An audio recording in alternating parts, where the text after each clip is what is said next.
What if one of the most powerful proofs of Jesus' identity was hidden in a strange story about a runaway prophet and a giant fish? When the religious leaders demanded a sign from Jesus, something spectacular or undeniable, he gave a surprising answer. He said, "An evil and adulterous generation seeks for a sign, but none will be given except the sign of the prophet Jonah." That's it. No fire from heaven, no cosmic display, just Jonah. Now think about Jonah for a moment. A prophet runs from God, a storm rises, he's thrown into the sea and swallowed by a great fish. For 3 days and 3 nights, Jonah sits in the darkness, a living man in what feels like a grave. And then he comes out, alive, and at that moment, his descent and return is the key. Jesus says that's the sign.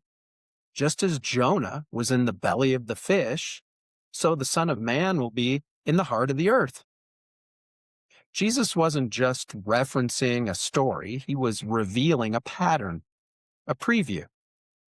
Jonah goes down into the depths and comes back alive. Jesus goes down into death itself and walks out of the grave. But here's the twist. Jesus says something greater than Jonah is here. Jonah almost died. Jesus actually did. Jonah was delivered. Jesus defeated death. Jonah preached to one city. Jesus offers salvation to the world. And yet, the people of Nineveh, outsiders, pagans, they heard Jonah's warning and they repented. But the religious leaders of Jesus' day, they saw miracles, they heard truth, and still they refused to believe. That's why the sign of Jonah is both a warning and an invitation. Because the true sign isn't just a miracle, it's the resurrection.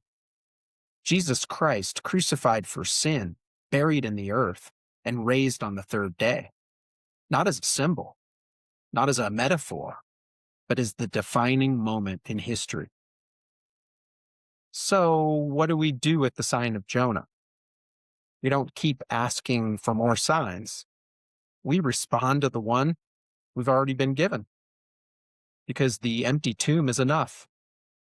It calls us to truth, to see clearly who Jesus is. It calls us to faith, to trust in what he has done. And it calls us to courage, to turn like Nineveh did and follow him. Because something greater than Jonah has come, and he's still calling. For more of the biblical history related to this topic, please visit the article linked in the description. And also, don't forget to like and subscribe. Thanks.